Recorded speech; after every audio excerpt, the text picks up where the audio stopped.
Navy departments present December 7th.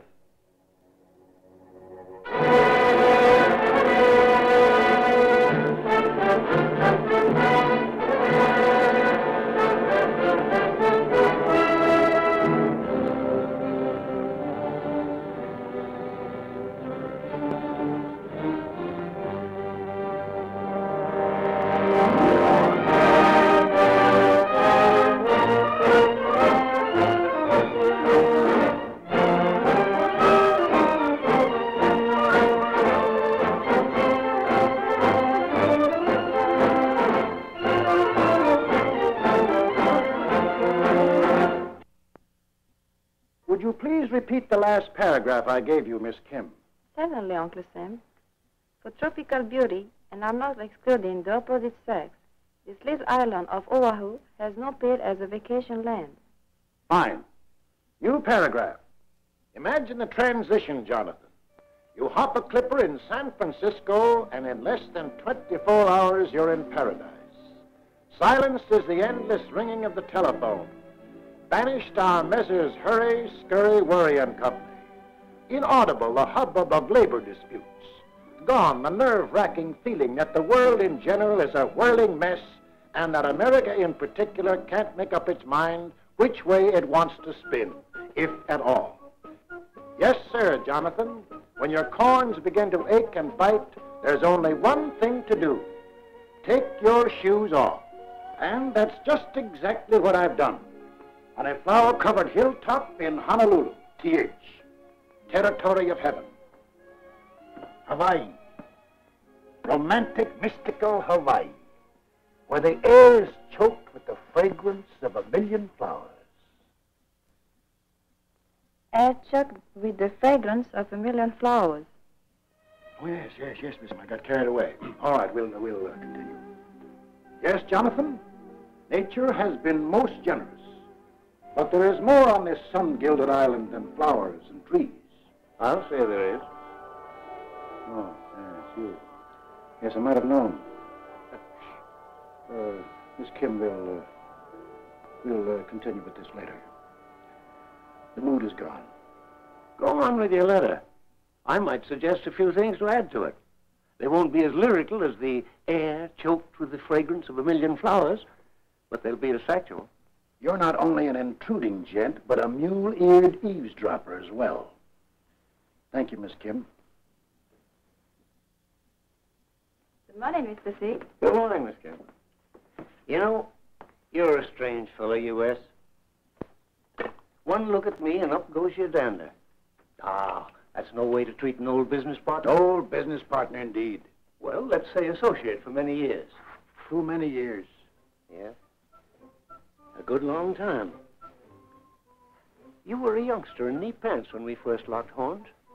You were tearing yourself into 13 parts over a book of rules you were getting up called the Constitution. As I remember, it was up you and pulled all 13 parts of you into one solid hunk of oak. Then again, when you were a lanky, cocky adolescent, not quite 90 years old, you chose up sides and started knocking blocks off each other. Took quite a bit of reasoning with both sides. Yes, and you've been reminding me of it ever since. Well, that's my job. All right. What is it you want? I've come to go over the books with you. The year 1941 is nearly over, and there's some balancing to be done. Can it wait? I'm on a vacation. You've done a lot of vacationing this year. The worst part of it, you haven't been having any fun. Your heart hasn't been in it, now has it? Why, of course, certainly. Sure it has. You can't fool me with that star-studded front of yours. You're not hitting on all 12. Something's eating you inside. Yes. You. Thank God for that. Thank God my small voice is able to reach you. That's what makes you, every 130 millionth part of you, a pretty decent fellow. Deep down underneath. Yes, you're a wily old scalawag, Mr. C, but well, you can't hoodwink me with your flattery. No, sir. I'm onto your ways, and by Jehoshaphat, I'll be darned if I'm going to let you spoil my fun. You're not going to let me, but I will. Since I had to be saddled with a conscience, why, dear Lord, did you have to hog-tie me to such an irascible, determined parasite like this one? Here, you see, Only a few minutes, and I got you praying already. All right, what's the use? Okay, let's take a look at the books. You're a good boy. Now, where shall we start? Anywhere, but let's get on with it. All right, now let's say Hawaii. I wonder how much you know about sugarcane and pineapples. Sugarcane and pineapples? I don't know exactly what's behind that lawyer approach of yours, but I know a good deal about sugarcane and pineapples. Oh, you do? Yes, I do. It's a pioneering story that compares favorably with the opening of the West. It's a story of a miracle in an arid, sun-smitten desert created by a handful of adroit men with indomitable courage. They and their doughty descendants put into cultivation 244,000 acres of pest-free, strong, vigorous weeds, chock full of sweet sap, an annual crop of 2 tons a century ago, 1 million tons today, over $50 million worth a year. Big business. On soil less favorable for growing cane, they planted pineapples. 90,000 acres under cultivation in half a century. About 13 million cases of canned fruit shipped yearly. Big business, too. Where once was a village of grass huts, a modern American city arose. Honolulu, the pearl of the Pacific. A modern, up-to-the-minute city. The territorial building, the municipal building, the library with its many branches, the University of Hawaii, the King Kamehameha School, over 300 public and private schools, Honolulu Academy of Arts with its priceless collection of art and paintings, lovely streets and homes.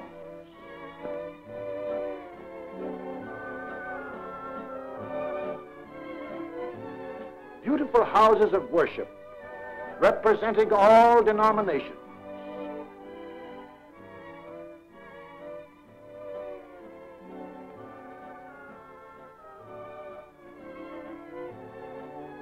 Luxurious hotels, the Royal Hawaiian and the Moana on legendary Waikiki Beach, a bustling port, a haven for ships of all nations, and the Big Five, Castle and Cook, Alexander and Baldwin, C. Brewer and Company, Theo H. Davies and Company, American Factors, the Big Five, the backbone, the nerve center, the brain of the territory, grandsons, aunts, uncles, in-laws, held together by blood ties and interlocking directorates.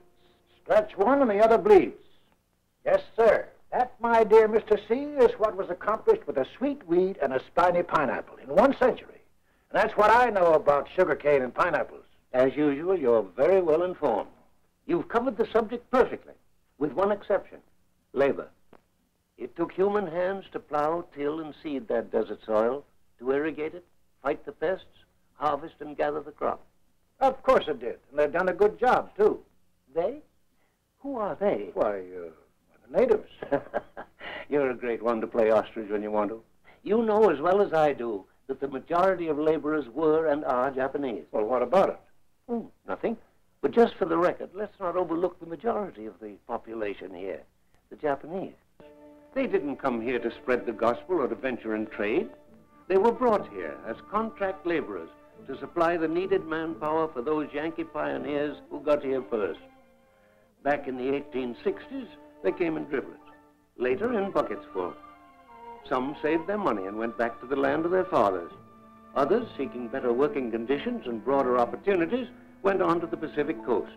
Most of them, however, sank their roots, raised their families, buried their loved ones, and settled permanently. There are a lot of them now, 157,000.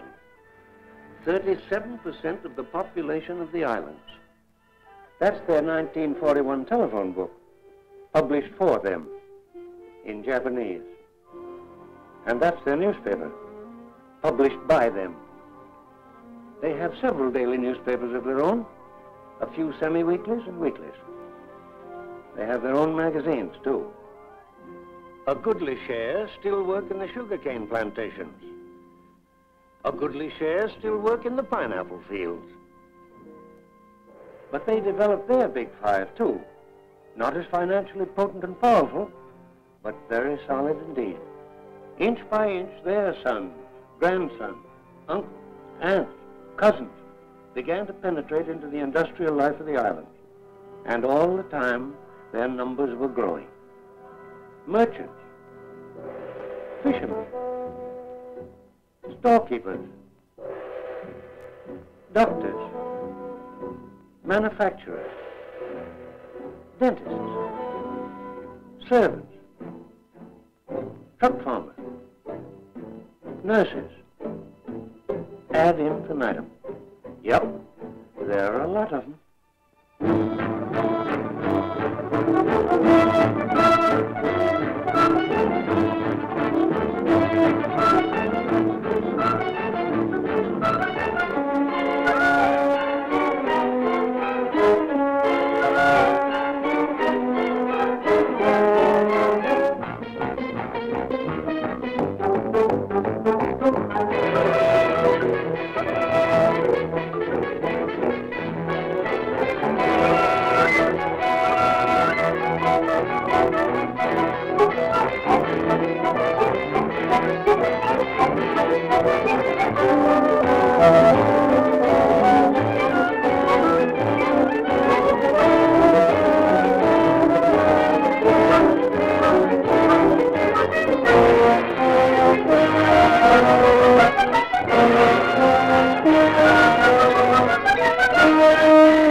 There are a lot of them.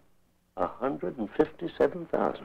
And about 120,000 are full-fledged American citizens. Don't forget that. Conduct themselves accordingly. Listen to what Dr. Shunzo Sakamaki, chairman of the Oahu Citizens Committee for Home Defense, had to say at a patriotic rally. We are not assembled here this evening to put on an act or a show. We want to carry our full share of the burden of national defense. We are here to repledge, one with another, our unreserved loyalty to the United States of America. This we do freely, gladly, proudly. There are those who question our sincerity, who doubt our loyalty. But if they would only pause and reflect, they would realize that there is no justification for such an attitude. After all, we were born here. Our homes, our friends, our livelihood, our future are all deeply bound up with this native land of ours. We realize how fortunate we are to be living in this of all the lands of the earth, and we cherish our heritage as Americans. These are not mere words spoken for effect, with tongue in cheek. And we wish to add in unmistakable language that if and when war comes, no matter with what other country, we will give our lives, if necessary, in defense of those democratic principles for which other Americans have lived and fought and died. America,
exists in any New England community, by gobs. A hyphenated spirit. Yes, they express their loyalty and no doubt are loyal. They send their children to American public schools where they pledge allegiance to the flag and sing patriotic American songs. But they also send them to their own language schools, 175 of them, where they're taught Japanese loyalties, culture, and morals. 日本の3つの主な都会は何ですか？東京と大阪と横浜です。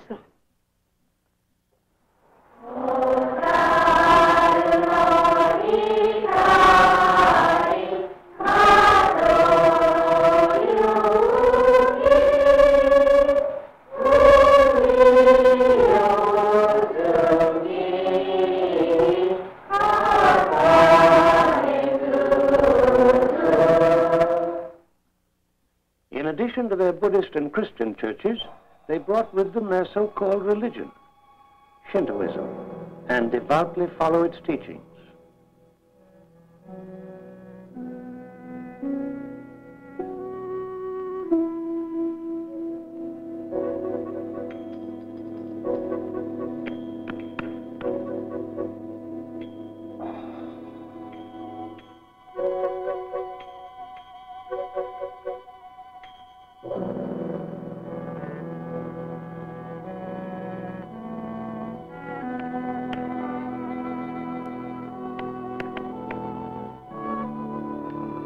Pardon me, sir.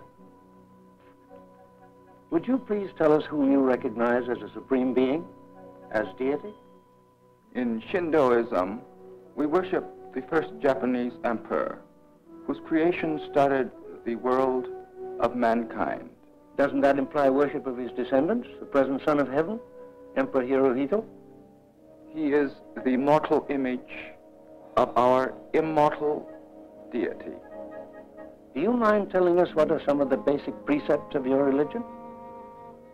Not at all. Shintoism embraces many doctrines. It preaches honor of the ancestors, thereby keeping alive the fires of nationalism and preserving a racial and social bond with the unbroken and divinely descended imperial dynasty. To be a Shintoist is to be a Japanese. This is not, nor can it be, a matter of choice. It is a duty. And they obey their duty. You're forgetting the guaranteeing freedom of religion.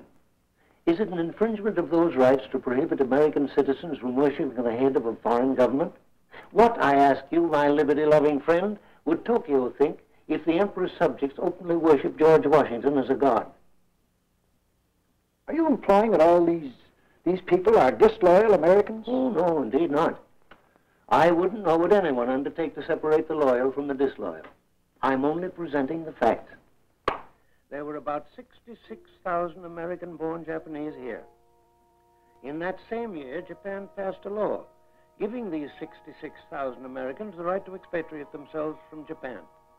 Yet up to 1933, only about 5,500 did. True, the expatriation procedure was made complicated and cumbersome by the Japanese government. Nevertheless, in that same period, between 1924 and 1933, 39,000 children were born to Japanese parents in Hawaii. But 17,800 of the parents went to the Japanese consulate here and registered their 2-week-old sons and daughters so that they wouldn't lose their Japanese citizenship. If that's Americanism, it's very hyphenated. All right. So there are many Japanese here, and they have their language schools and Shinto temples, and many are hyphenated and some perhaps disloyal. But don't go getting the impression that I'm entirely unaware of their presence here. My police forces, federal and local, are constantly vigilant, and backing them up is the largest naval fortress in the world.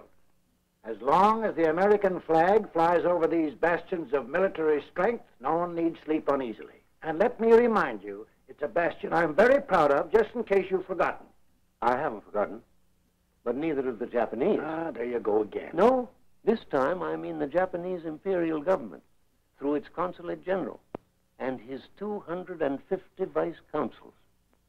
The Japanese consulate, diplomatically protected by the flag of the rising sun.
All 32 days, and we really gave her the works.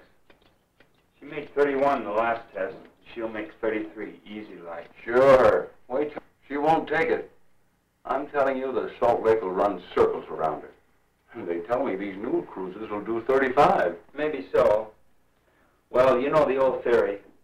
Put on a little more armor and take it a few knots slower. It's a lot safer. Say, you ought to see the burn I got here the other day. I got diving for lobsters. Look at this, Jim. Snap into it, will you, baby? I'm in a hurry. What's the rush, Mike? Got a date? Yeah, a date with a sergeant. Sentry detail at the other end of the island. We're laying in a new landing field. You'll see it. It's over 9,000 feet long.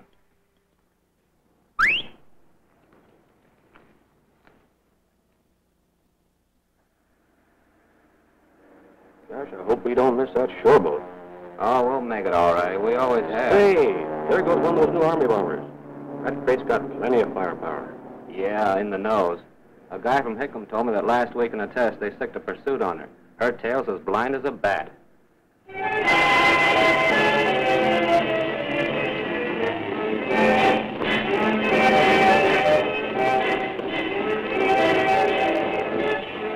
A buck's worth, sister.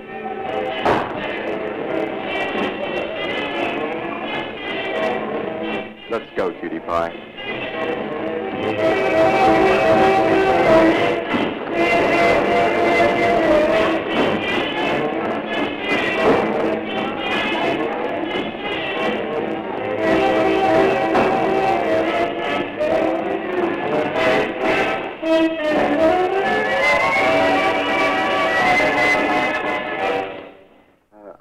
대국機関はあんまり寂しくて我が日本の女に惚れてみんなの軍事的秘密を漏らしました。ここにその女から来た引っ込み制度に関する詳しい報告があります。Yes? Mr. Heinemann to see you. Have him come in. Thank you, Hada. Good work.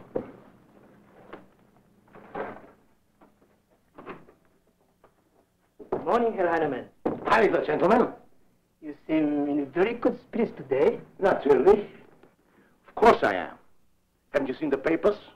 An American destroyer was sunk in the North Atlantic by one of our submarines. My office can take credit for that. The information was picked up right here in Honolulu by one of my best men. About 10 o'clock, the phone rang. Long distance. And guess who? Ralph. Well, he didn't say so in so many words, but we've got a little code fixed up. And he's been transferred to a cruiser and is leaving on Friday for Iceland. Just imagine Ralph in a cold country like that. Why, he's a regular old beach boy. Poor darling probably freeze to death. Now look, Marco, remember, not a word to a single soul. I really shouldn't have told you. It's a military secret. It certainly was a military secret. Unfortunately, we didn't get the cruiser. But we did get one of the destroyers. My congratulations. You owe me more than congratulations. So? Surely you are not forgetting the fine work we are doing, telling the world what incompetent, stupid little children of the Orient you Japanese are. Loner, you've been playing too much around with the officers lately. Stop it. They're too smart for you. Tell your stories elsewhere. Kitty shops, card games, civilian workers. Talk to the public. Yes, Carl. And then this officer told me, he came through here on the Coolidge on his way back, that he'd give our Navy just about 6 weeks to wipe the Japs off the sea. He said the reason they're so secret about that Navy of theirs is that it's no good, and they know it. All built of scrap metal we didn't want anymore anyway. I guess our experts know what a pile of junk it is. A friend of mine knows a Marine just back from China. Says the Japs never will make good pilots. You just have to have a flair for flying, I guess, and they ain't got it. This insurance fella, he's been in Tokyo for more than 7 years. Saw lots of their planes flying over Tokyo. Slow, he says, sure weren't anything like ours. A newspaper fellow who's been in Tokyo said their ships are just a lot of junk. Why, he says some of them just roll over and sink the first time their guns go off. And those Americans swallow it as easily as they do their indigestible popcorn. Well, Peter, I have something highly confidential to discuss with you. Certainly. Excuse us, Father. Good morning.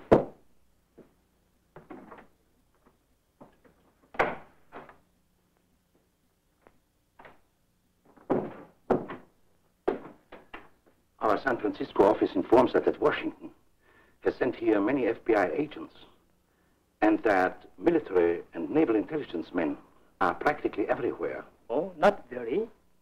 I have information that one of the highest military officers in the Hawaiian department has cautioned everyone not to do anything which might offend the imperial government of Japan and create any unnecessary feeling among the local Japanese population. No action will be taken. And no action has been taken. How do you know all this? It's no secret. The Army and Navy have been aware of the Japanese spy activities for years. They even have a little black book, a grab list, of all suspicious persons, if and when trouble starts. Why isn't something being done about it before trouble starts? I was going to ask you that, but I'll tell you. It's bad judgment to take a poke at a fellow's chin unless you're prepared to make it a 15-round scrap. Washington's on to Mr. Hirohito and company, but Washington has his hands full trying to keep the isolationists from disbanding the Army and at the same time put our factories on a war footing. So, it's just a case of letting the Japanese push us around until you, every 130 millionth part of you, provides Mr. Roosevelt, Mr. Stimson, Mr. Hull, and Mr. Knox with good-sized clubs to back up their words with action. That's the kind of talk that's liable to get us into war. Why, That warmongering, eh? As I've said many times, you're a strange fellow, U.S. You want peace, but you want it the easy way. You want to go on leading your way of life, but you don't want to fight for it. And if anyone suggests doing something about it, he's called a warmonger. Watch out, U.S. Someday one of these incompetent, stupid little children of the Orient will choose you. And when they get ready to square off, they won't worry about offending you. They'll pick their time and their method, and they'll come over here and blow that bastion of military might behind which you sleep so easily into smithereens. Now you're hysterical. You're talking like a schoolboy. Remember, it's 3,400 miles from Tokyo to Hawaii. Oh, they may get cocky and try and pull a fast one in the Philippines, or they might even be crazy enough to grapple with the British in Singapore. But it can't happen here. If their spies have been as active as you claim they have, there's one thing they surely must have found out, that Pearl Harbor, Hickam, Schofield, Wheeler, Shafter, all adds up to 2 words: stay away. And they will. Well, they may. In the meantime, no matter the hour, no matter the place, there's an ear to hear and an eye to observe. Patiently, bit by bit, information is collected.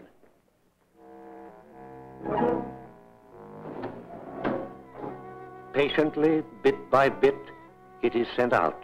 今日はポールハーバーに第12番の上代がある。今週の末頃に軍艦ペンシルベニアとネバダが帰るつもりである。The ever-present diesel-powered sampan is used for other purposes besides fishing. 注意腹の報告である。飛行機 PPY この辺にある。連絡は引き延ばせよ。The diplomatic pouch eliminates the need for secrecy. Thus, by shortwave and diplomatic pouch, Tokyo is kept informed of all our ship movements and all our military activity. By patriotic subscription, they support the war in China. By low-cost tourist rates, thousands go back yearly to the homeland. In return, Tokyo sends over Shinto priests, educators, writers, who go up and down the islands with monotonous regularity. For 2.5 hours daily, Tokyo broadcasts programs in Japanese, featuring news reports and governmental happenings. その登場は議会で個人と論と東京との間に三国同盟の証拠であることを再び断言した。Quite often they get very chummy and allow their tourists and relatives to send their greetings back. もしもしホノルル。ここは東京です。私の友人高橋さんとサンタさんと松田さんとの中によろしく申し上げてください。And when Tokyo speaks, they all listen, rich and poor alike. So it's plainly a two-way proposition. Put them both together, and it spells Tokyo, I love you. You may see nothing but intrigue and conspiracy lurking behind every closed door and choking the airways with military information. I see islands of wondrous beauty, sky-piercing mountains, deep-driven gorges, dashing surf, and miles of colorful coastlines, tropical skies, the world-famous landmarks, Diamond Head, the upside-down falls, the Pali. I see islands inhabited by people of many tongues, of many lands, living side by side in neighborliness and friendship. Islands are of many races, many mixtures. The total population is 423,000. There are 7,000 of us. I am Korean. Portuguese, 8,000. Chinese, 29,000. Filipinos, 53,000. Hawaiian and Part Hawaiian, 66,000. Caucasian, 103,000. Japanese, 157,000. A melting pot, yes, but one in which everything literally melts.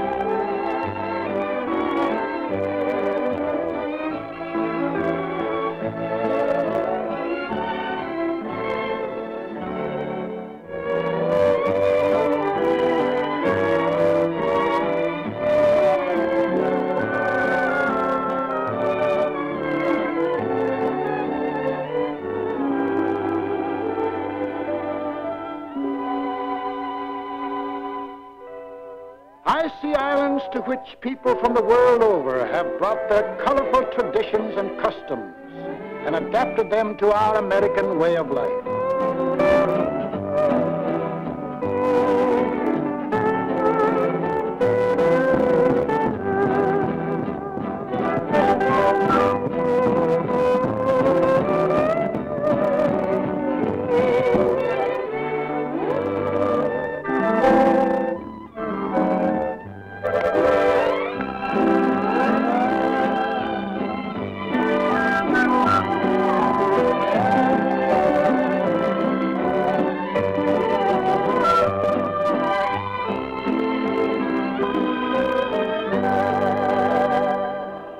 Islands which say aloha to thousands of vacation-bent tourists yearly. Aloha. Aloha. Aloha. Aloha. Aloha. Aloha nui.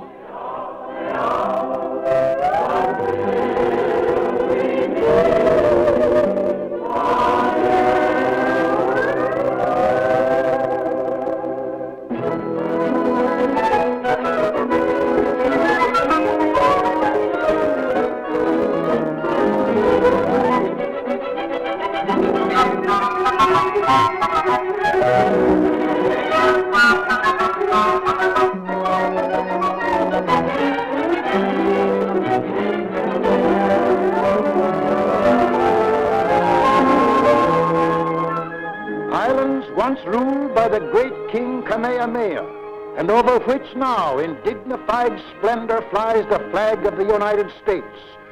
It's all down there, Mr. C. If you'll only take time to look. It's amazing how much you can see with your head buried in the sand. So long. So long.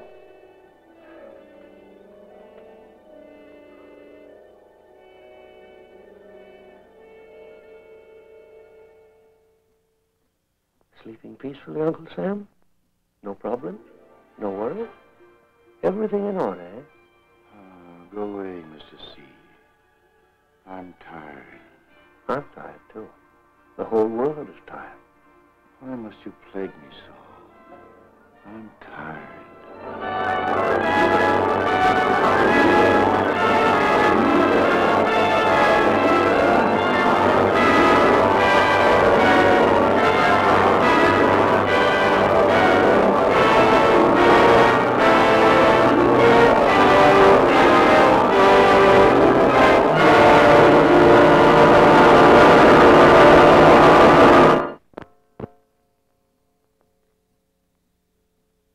Early Sunday morning on the island of Oahu.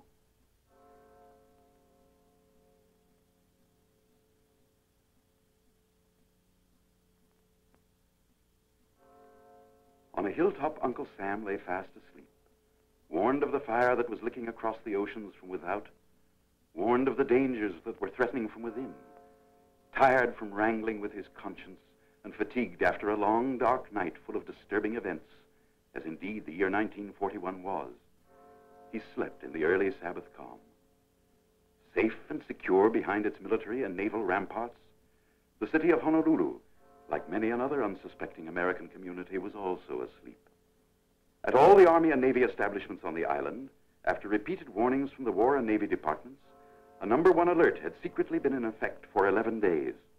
This alert provided suitable defense against possible acts of sabotage and uprisings within the island itself, but made no provision against attack or invasion. At Hickam Field, the Army's bomber base, precautions were taken to safeguard the equipment against sabotage. Hence, on this Sunday morning, the planes were concentrated in hangars or lined up row by row on the open field. Immediately adjacent to Hickam Field is Pearl Harbor, the Navy's $100 million fist. Here, on this morning of a tragic day of reckoning, capital ships, heavy and light cruisers, lay at anchor. At anchor, too, lay several destroyers, tenders, minesweepers, and repair ships, 86 vessels in all. By 7 o'clock, the city began to stir. For the most part, the atmosphere was serene and quiet. At Hickam Field, ground crews were at work. On a dock in Pearl Harbor, a few bluejackets idled away a few minutes. At Kaneohe, a field mass was being held. Shipmates, today is the third Sunday of Advent, the 7th of December, which means that Christmas is not far ahead. I don't have to remind you fellows that the old Lurleen is about to shove off, carrying Christmas gifts and letters to the home side. Why not buy them a few presents? Might get Mother a Pikaki lei, or little sister a hula skirt. I think they'd rather have something from little Johnny out here in Hawaii. This is the time when you're going to be missed. So send them a present for Christmas. But that letter is so important, however. Don't put that off. A few minutes past 7, an incident occurred at a temporary Army aircraft warning station. This station, as indeed the entire aircraft warning system, had officially closed at 7, but Private Joseph L. Lockhart, who had been receiving training here, was granted permission to remain at the station. While listening, he discovered something coming over the detector that alarmed him.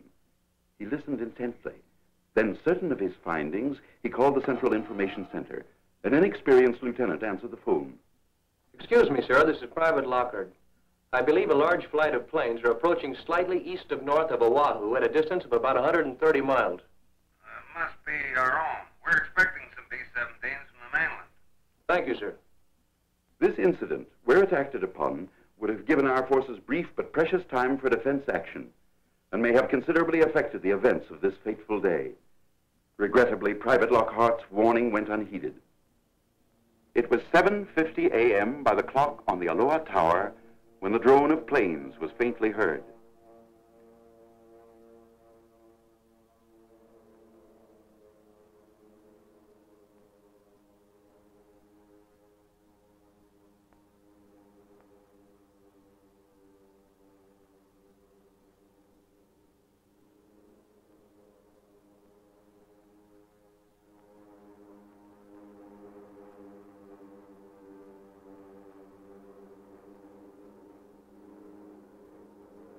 Out of the misty Pacific skies, like tiny locusts, they swarmed in from the sea.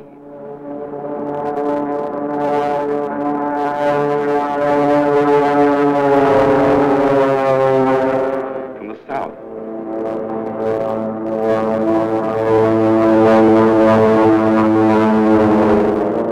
From the southeast.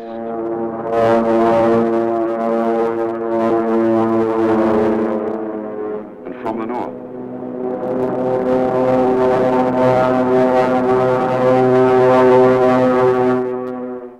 At this very moment, on a quiet Sunday afternoon in Washington, Japan's smooth-talking, grinning envoys, Nomura and Kurosu, were blandly delivering to Mr. Hull a lengthy protestation of Japan's peace intentions.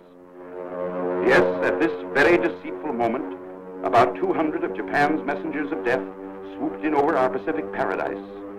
On they came, wave after wave, boldly, fearlessly. They had little to fear. They knew that our task forces were at sea, and they knew their disposition. They knew that no long-distance airplane reconnaissance, no inshore airplane patrol was being maintained.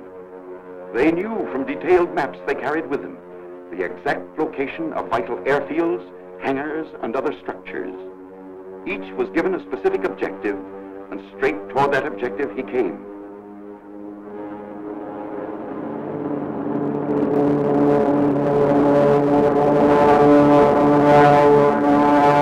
Over the Koolau Range.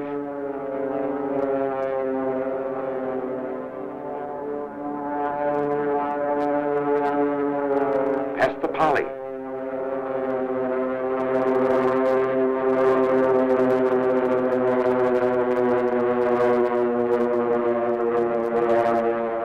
Diamond Head.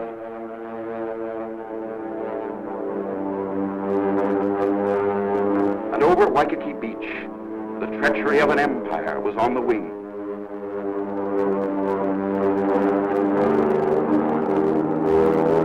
planned for months with brilliant cunning, favored by our lack of readiness, with the sky and sea all their own, at 7:55 a.m., hell broke loose. Man-made hell, made in Japan.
Find your battle station.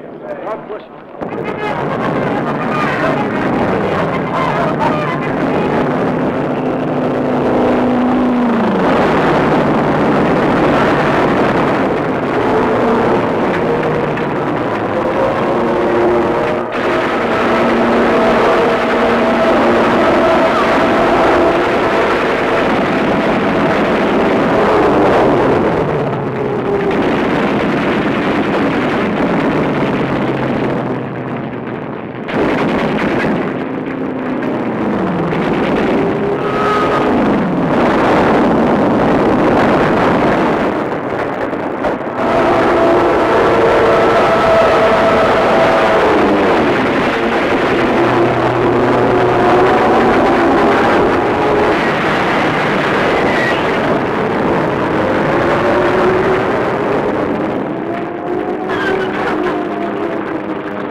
ship.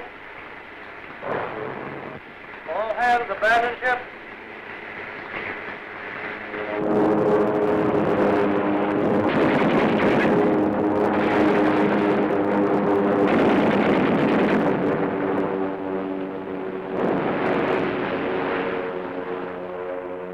The ferocity of the attack momentarily subsided. In the city, the people, awakened by the bombardment, believed the Army and Navy were staging large-scale maneuvers. Scattered bombs, incendiaries, and machine gun fire had changed their minds.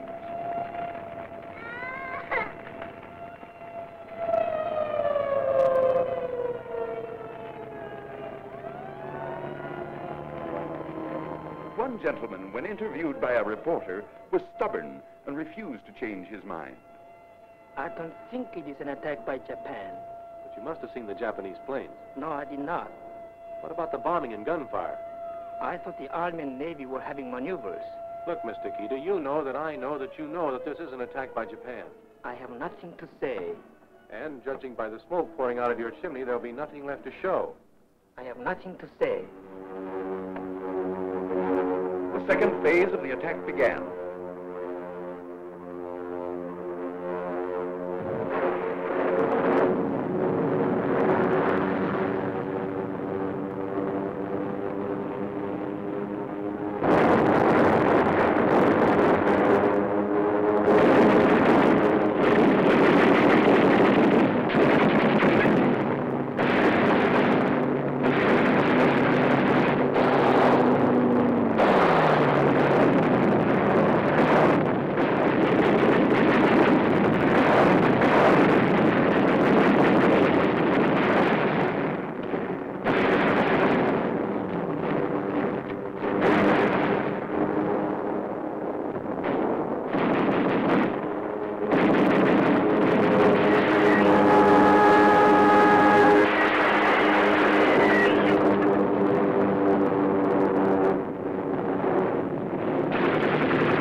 By 9:45, the attack was over.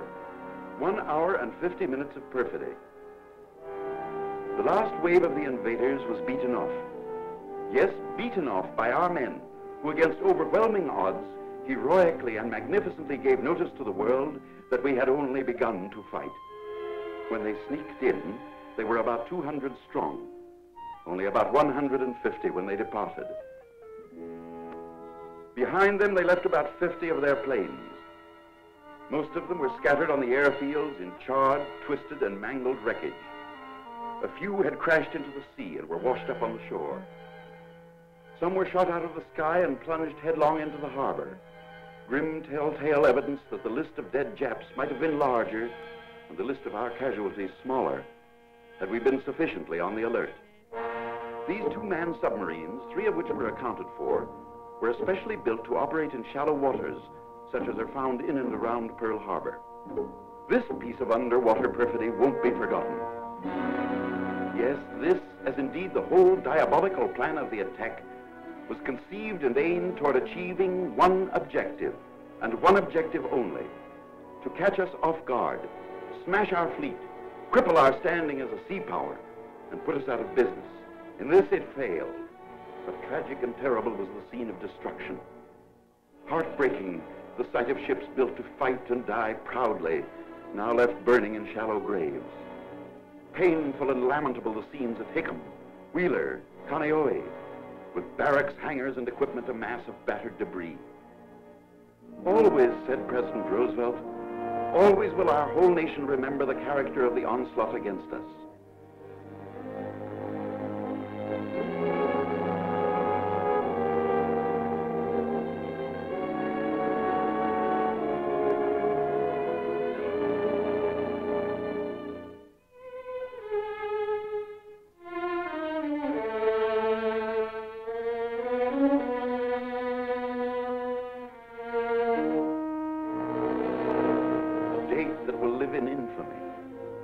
For all history to read in amazement, in sorrow, in horror and disgust. Those also were President Roosevelt's words. Horror and disgust, amazement and sorrow.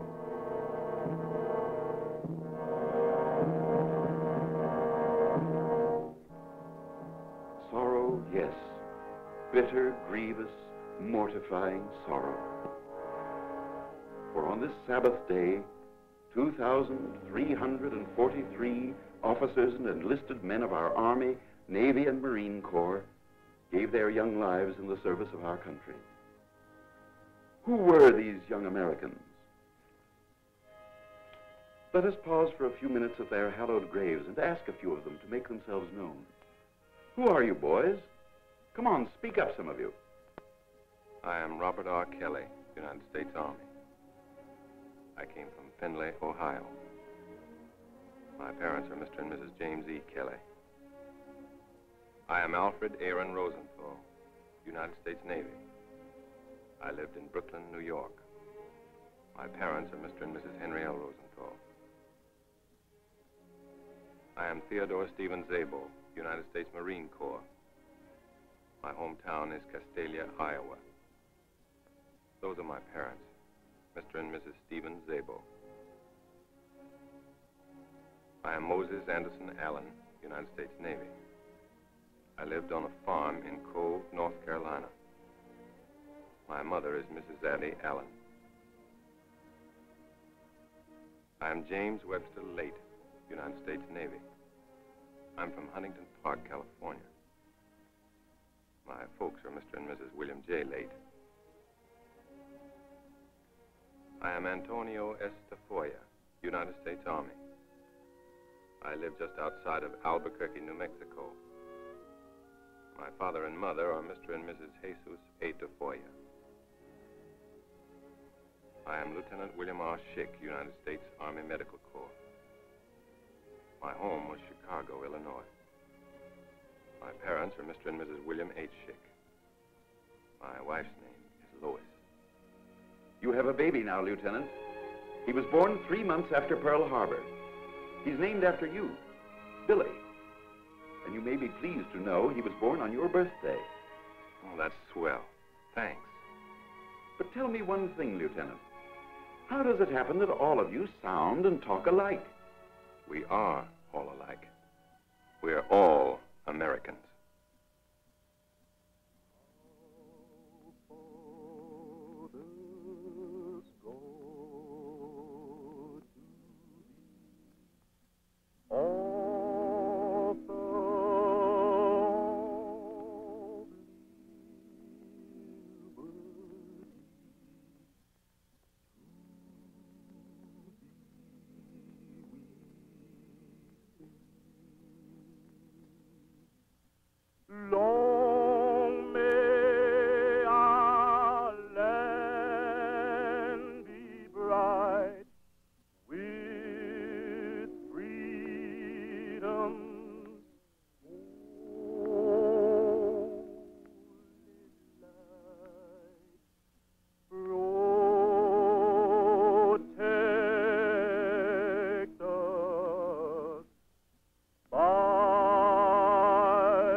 Tokyo is calling Nagasaki.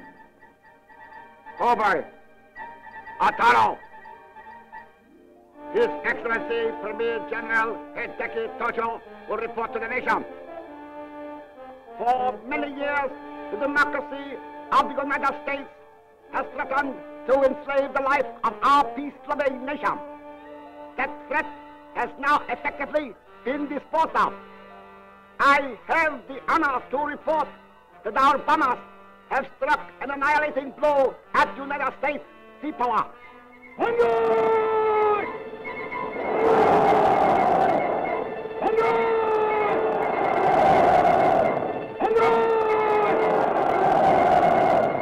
Here are the facts.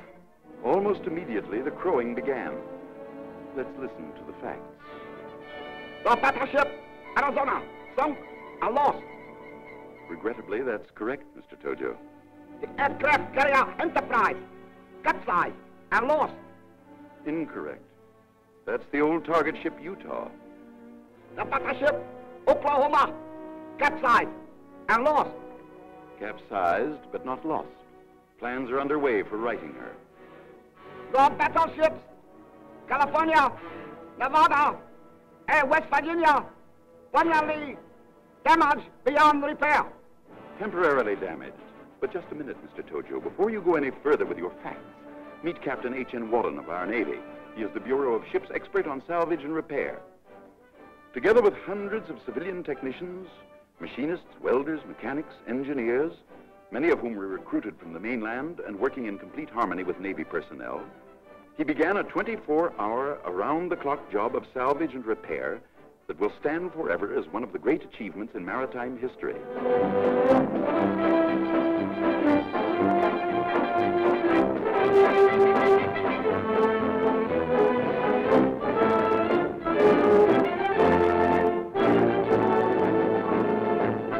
Above and below the water's surface, this epic of masterful engineering went on. Captain Wallen has proved you a mighty tall storyteller, Mr. Tojo. He calls your facts by a rich Navy word, scuttlebutt. And from the very moment the attack was over, he set out to scuttle your kind of scuttlebutt.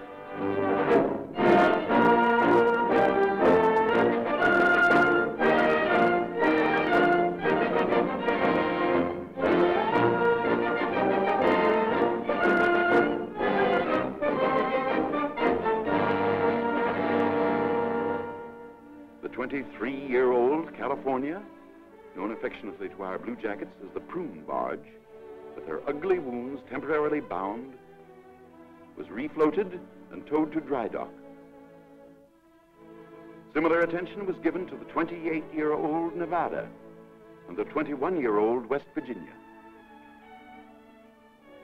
Here in dry dock, in record-breaking time, they were overhauled and improved from stem to stern, from hull to peak. Now, dressed in their up-to-the-minute fighting garb and raring to go, these mighty warriors and their proud crews stand out to sea. Godspeed.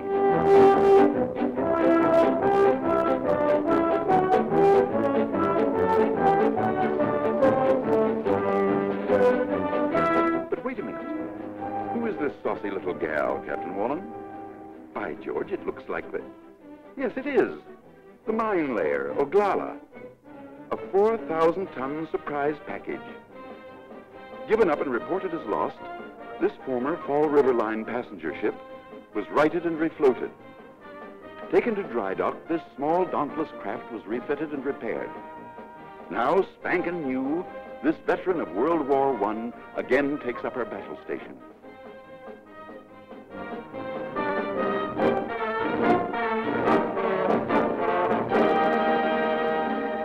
So you see, Mr. Tojo, how poorly your facts stand up. Sorry to have interrupted. That which is left of the Pacific Fleet is now in the southerly flight, seeking shelter in the Panama Canal. Before you were lying. Now you're fishing. All shipping lanes between the United States mainland and Hawaii are blockaded. And now you're wishing.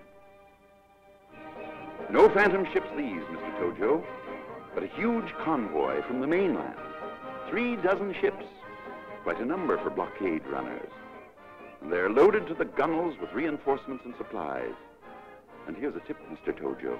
More of these convoys are on the way. Yes, convoy after convoy. Men in ever-increasing number. Supplies in ever-increasing quantity. For thanks to Washington's far-sighted program, we did manage before December 7th, despite many internal difficulties and disagreements, to build up the strength of our armed forces and start our factories humming. So that today, behind a heavy curtain of military censorship, Hawaii stands the greatest military and naval fortress in the world. Yes, virtually overnight, the island scene changed. War had come to America's tropical suburb, the Axis brand of war, a stab in the back on Sunday morning. The din of the last bomb had barely faded when Governor Poindexter proclaimed martial law for the civilian population. What kind of garrison material did these people make? Here is their vivid answer to Japan's sneak punch. Oahu's Civilian Defense Committee, 4,000 men and women, organized and trained before the 7th, and working in cooperation with military and Red Cross officials, this civilian army and its neighbors went to war. Windows were taped in order to reduce the dangers from flying glass. Vital installations were camouflaged and protected by sandbags and barbed wire. Barbed wire, mountains of it, strung along every foot of Oahu's colorful coasts, strung across its highways, around its schools and its public buildings. Yes, war had come to the people in our island paradise, and the people dug in. Everywhere the earth was tunneled to provide shelter from shrapnel and strafing. Public squares, parks, and playgrounds were uprooted. Sturdy concrete shelters were built and distributed throughout the city. An efficient air raid warning system was put into operation, and for the first time in history, American school children were brought face to face with the grim reality of war.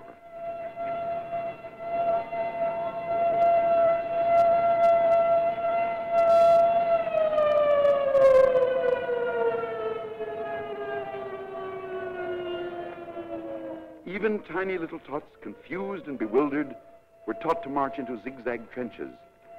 How difficult to convey to them the why or wherefore of this strange game. Still more difficult to explain the need for these monstrous-looking things. But the fathers and mothers of Hawaii did. For this war is a war of survival, a people's war. Even a little people's war, yes, right down to striplings and infants.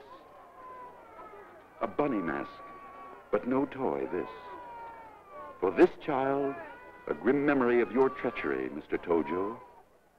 Well did the mothers of Hawaii, as they waited in endless lines for these bunny masks, remember the gas attacks in China. Well did they know that that which you tried in China, you were capable of trying here.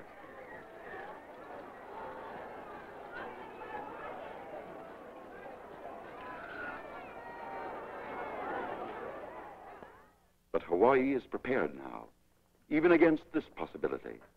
Everyone has a rubber gas mask and carries it with him. From children as they go to and from school, to grown-ups, civilian and military alike. The people of Hawaii needed no pep talks on the value of rubber. This pile collected by them unmistakably proves that. Yes, all the people pitched in. The Japanese, too. They volunteered in great numbers as blood donors.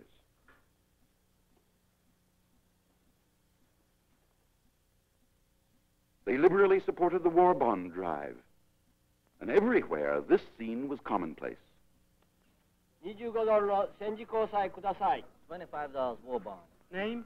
Kanae Kajiwara. Kajiwara. The younger generation did its share and fully justified Dr. Shunzo Sakamaki's faith and trust in his fellow Japanese. Those that were known to be disloyal or undercover enemy agents were immediately taken into custody. Many were forced out of business and interned. But despite the wild Tokyo-inspired rumors and scuttlebutt, not one single solitary act of sabotage was committed on the 7th. Your bombs, Mr. Tojo, brought many changes, and in no small measure served to further complicate the already complex life of the Japanese in Hawaii. As though to permanently erase their relationship with the homeland, they wiped out or removed every vestige of the written Japanese word. Closed are the language schools. Empty and boarded up the Shinto temples. Gone the flag of the rising sun. This young American Japanese gave the best illustration that over Hawaii, the rising sun had begun to set.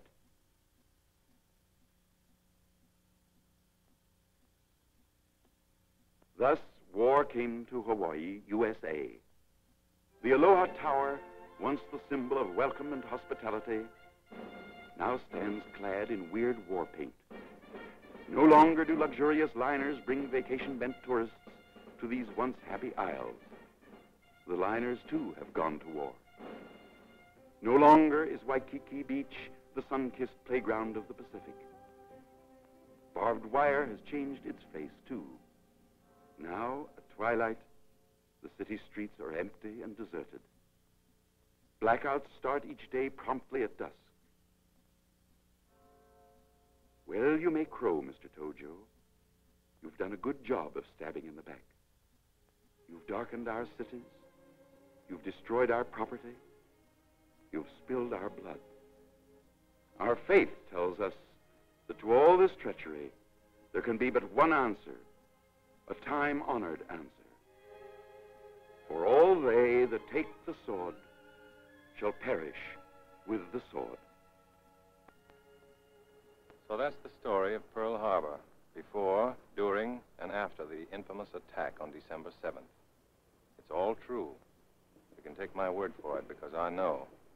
I was there. I died there. Who you parley-vooing with, buddy? Oh, just talking to some of our fellow Americans. Up here or down there? Down there. It's a waste of time. Oh, they're all right. Ain't the way I size 'em up. I ought to know. I've been watching 'em from up here for 24 years. Where did you get yours? On the Marne. Oh, you're a veteran. To you rookies, yeah, but I ain't no veteran. Over there's men that fought the Redcoats with George Washington.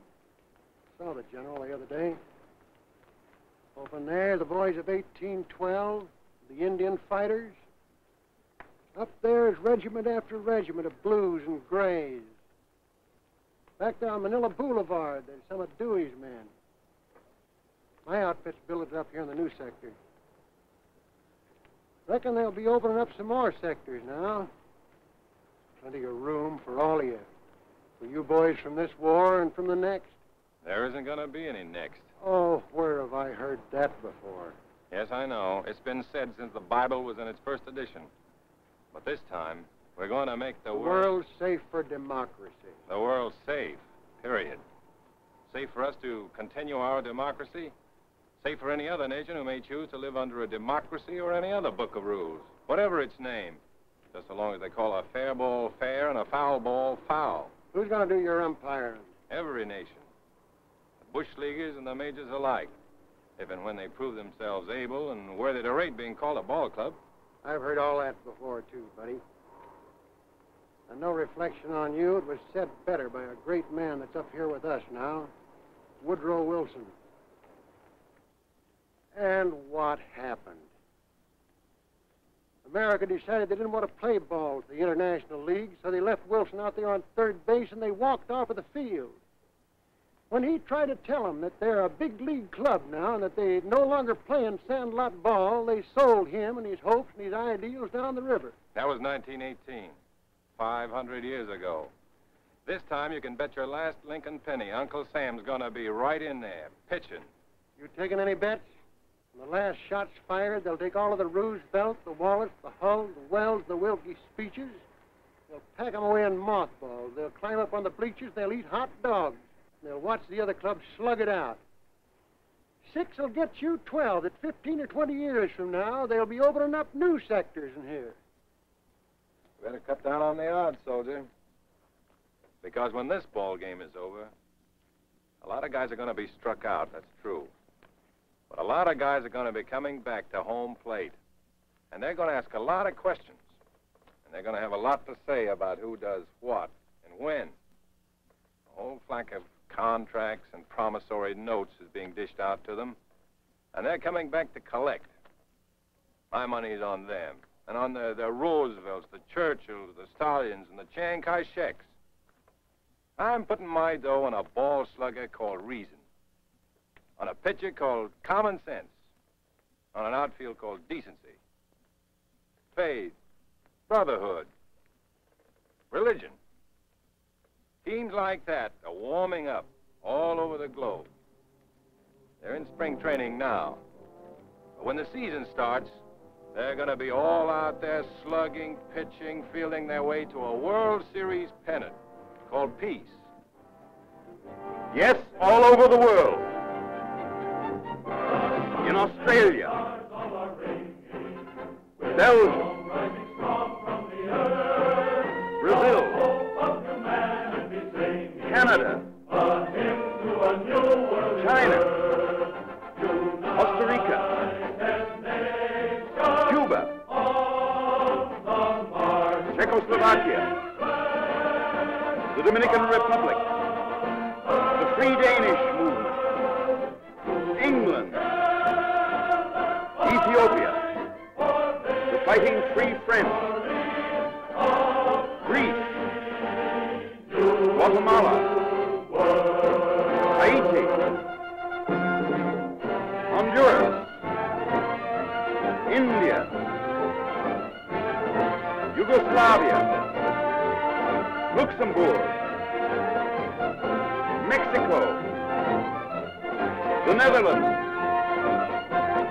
New Zealand, Nicaragua, Norway, Panama, the Philippines, Poland, Russia, El Salvador, South Africa,